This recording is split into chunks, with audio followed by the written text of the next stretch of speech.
This episode is brought to you by Vital Farms. Isn't it bullshit to have to question where your food comes from? At Vital Farms, you can trace your pasture-raised eggs all the way back to the source, the pasture. On the side of each pasture-raised carton of eggs, you'll find the name of the farm where your eggs were laid. And when you look the farm up on their website, you'll get a peek at all the sunshine, fresh air, and open space the hens enjoy. Learn more and find out where to buy them at vitalfarms.com. Vital Farms, keeping it bullshit-free. Welcome to the Human Capital Innovations Podcast, your go-to source for personal, professional, and organizational growth and development. We hope you tune in often for all things people management, organizational development and change, organizational leadership, and social impact related. Maximize your personal and organizational potential with Human Capital Innovations Podcast.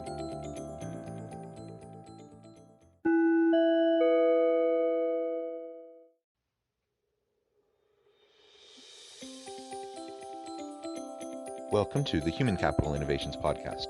In this Inc. Insight HCI podcast episode, I explore the recent Inc. video, 5 Leadership Lessons from Apple CEO Tim Cook.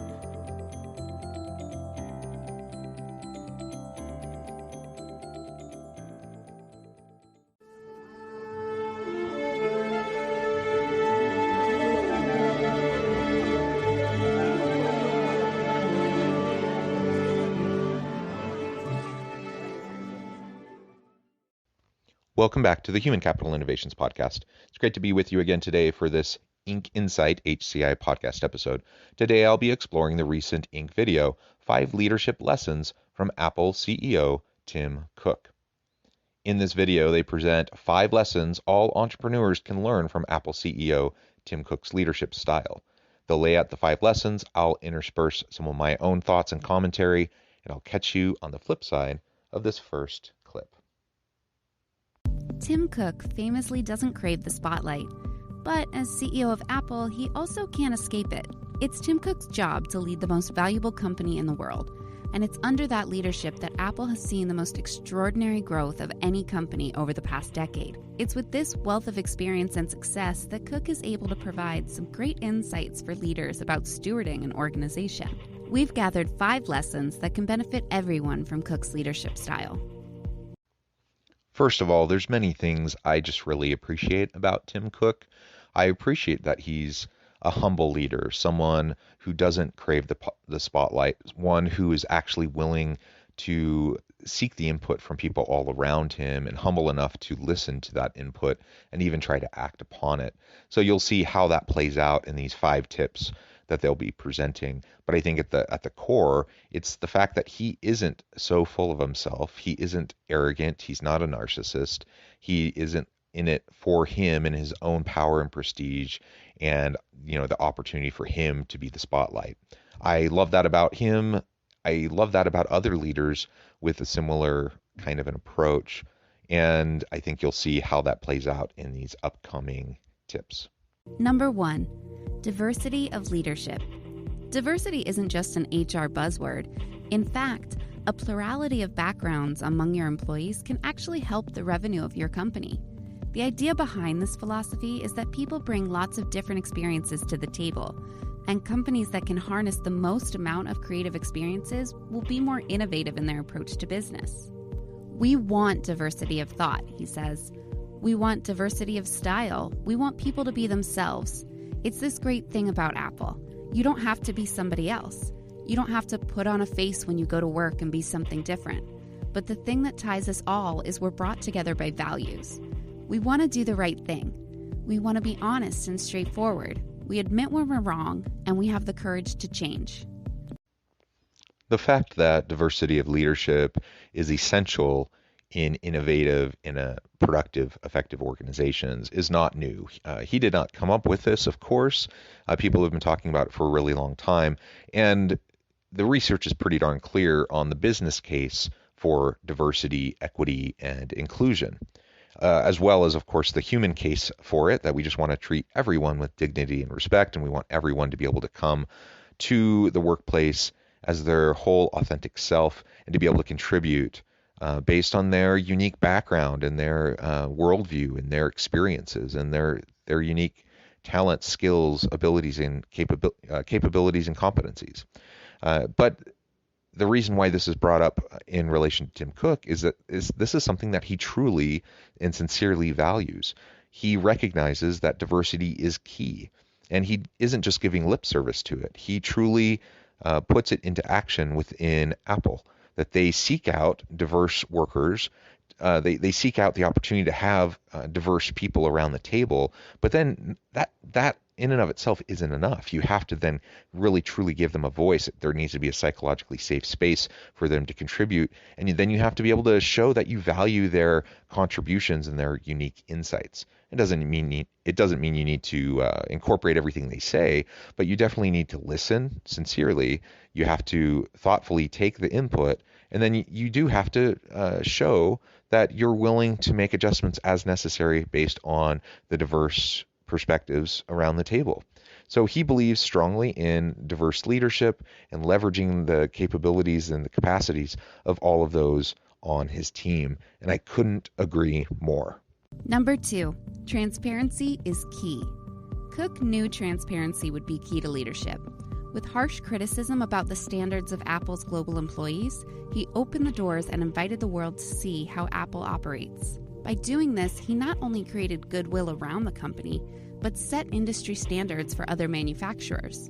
Our transparency in supplier responsibility is an example of recognizing that the more transparent we are, the bigger difference we would make. We want to be as innovative with supply responsibility as we are with our products. That's a high bar. The more transparent we are, the more it's in the public space. Transparency is absolutely key. If you want to build trust amongst your organization, among your team, and have mutual accountability, then you have to be transparent. You have to be open and communicate openly. Now, Apple was being criticized for the standards of those production workers around the globe. Not necessarily Apple employees, but suppliers, employees of supplier organizations, but also some Apple employees. And so what did he do? He opened things up. He invited people in. They took a good, long, hard look at their practices and looked for ways to improve. And by being open and transparent, they were able to really, truly see the problems that were there in front of them. They were able to make the needed adjustments, and by doing so, they were able to actually model for the rest of the industry global trends, global best practices in production, and how we go about doing that in a more ethical way. He did that because he saw and understood the value of transparency, and he understood that if Apple's going to continue to have a good reputation in the community and amongst its consumer base, and if they're going to do the right thing for people around the world, for workers, that they had to be more transparent, and they had to own up to the problems that they were helping to create and the systems that were there that contributed to the exploitation of workers. Now, within organizations, we have all sorts of problems all the time, and even the best organizations, the most well-meaning leaders, are going to still have issues in their organizations because people, human beings, they're messy. We're complex, and when we get together, we interact, messy stuff happens. And so ultimately, we just need to be open and transparent about it so we can work through the challenges.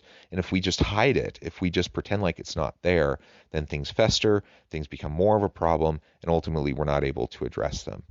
We need transparency if we want trust. We need to openly communicate if we want to address and solve problems. And I really appreciate that focus and that emphasis that he gives to transparency.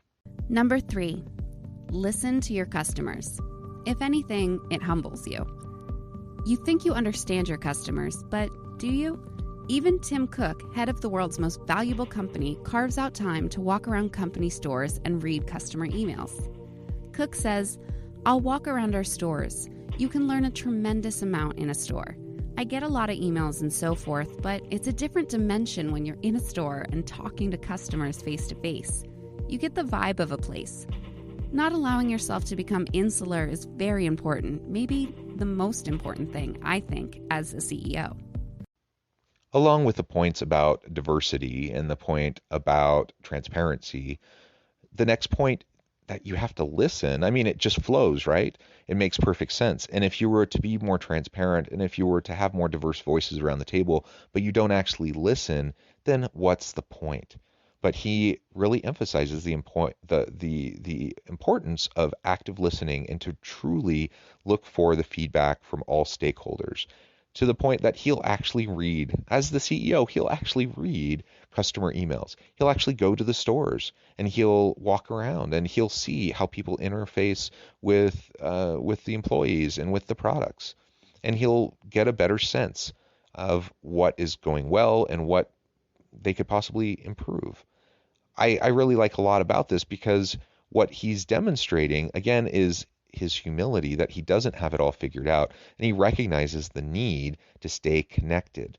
It's so easy within organizations, particularly within really large organizations, for the C-suite, the CEO, and the other C-suite executives, and really anyone high up in the organizational hierarchy, to really just be in kind of their own bubble. And they just, despite their best intentions, if they aren't finding ways and having mechanisms to directly interact with line workers and with customers, they're going to be off in their own little world and they won't truly know what's going on. Things get filtered as they work their way up in organizational communication hierarchy and pipeline. And so he's cutting out the middleman. He's going straight to the source. He's trying to understand. And I applaud him for that. That means he truly wants to know. He's not just going through the motions. It's not lip service. He wants to know how people are experiencing their products. He wants to know the experience of his employees. And he's willing to put in the time and the effort to better understand. And I love it.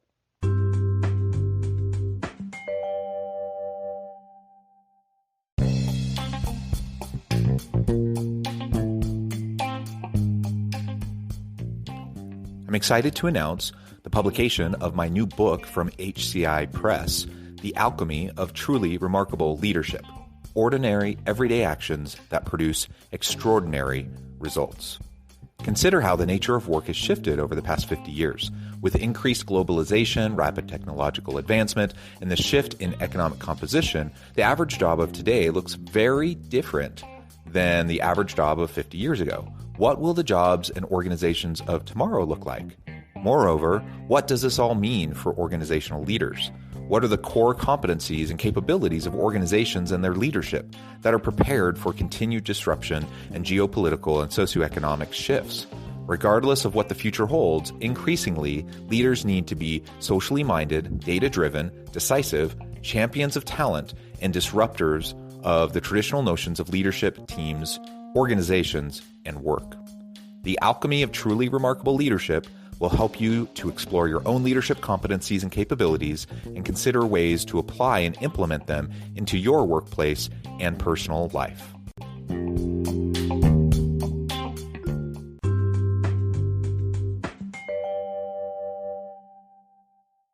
Number 4, you can only do a few things great.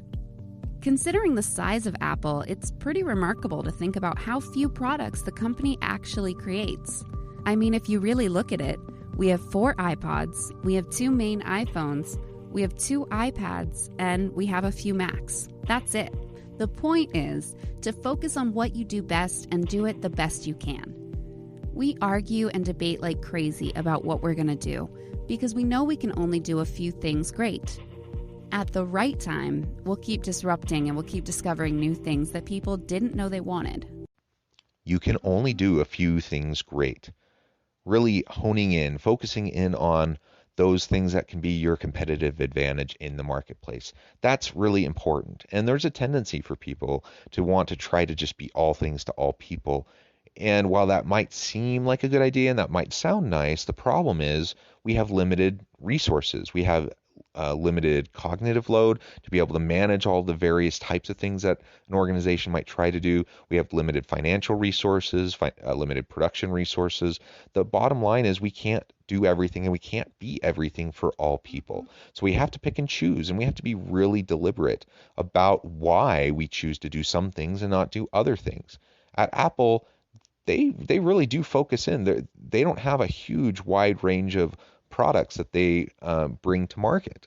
They really focus, and they want to make sure that they're disruptive, that they're adding value, that people will see what they're doing as something that will really enhance the quality of their life, and they focus in on those few products, and they let other stuff go. They let other companies have that market share in other areas because they know if they can focus in on a few things and do them exceptionally well and continue to set the pace in the market for that type of product, that they will have loyal customers. And that's exactly what Apple's been able to do.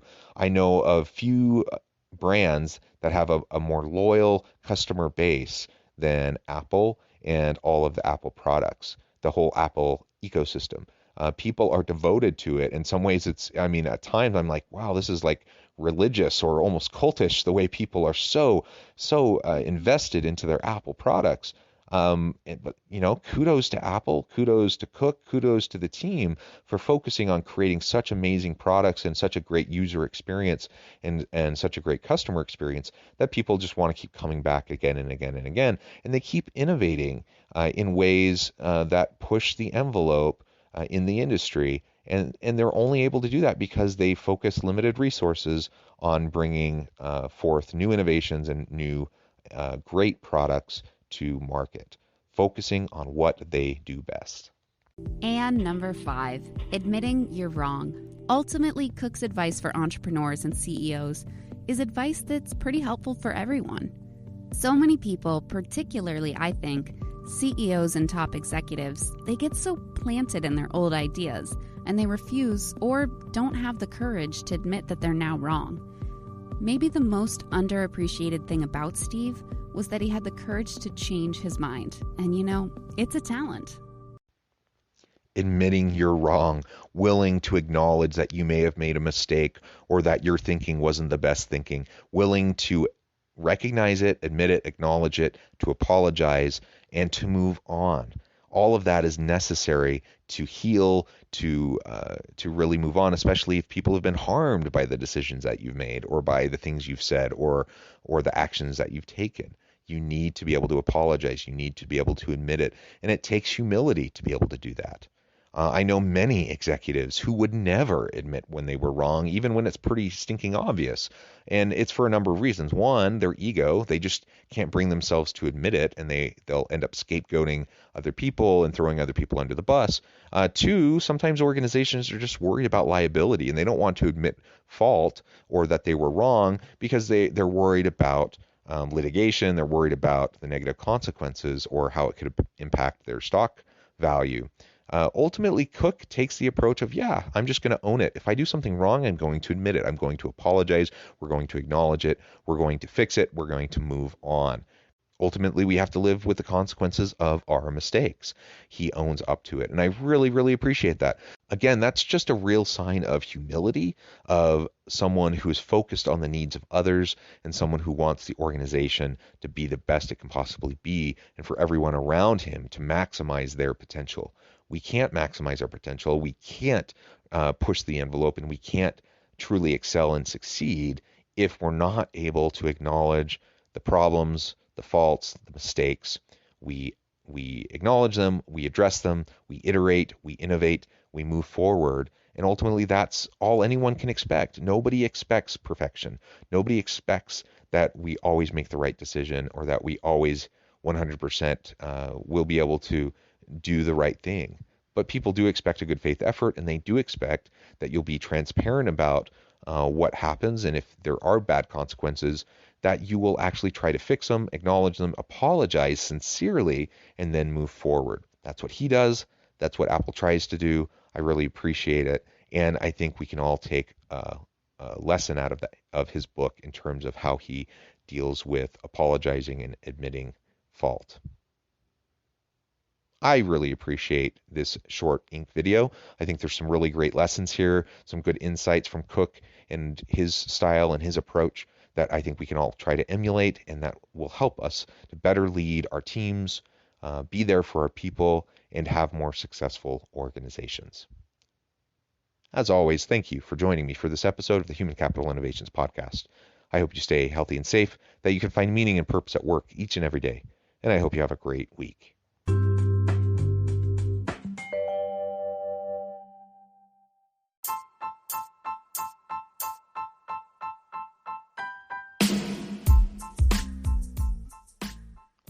We are excited about the launch of HCI's new magazine, Human Capital Leadership. Human Capital Leadership is a free, interactive e-magazine designed to help individuals, leaders, and organizations find innovative approaches to maximize their human capital potential. We will be publishing issues quarterly in August, November, February, and May. Check out the first issue and let us know what you think.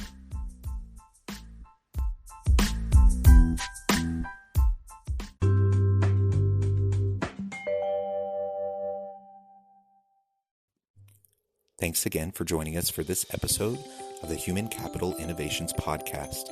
I hope you stay healthy and safe and that you have a great week.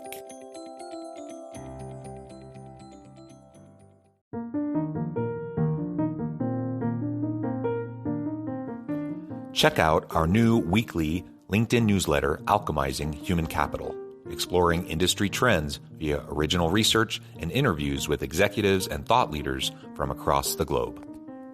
We look forward to having you join us.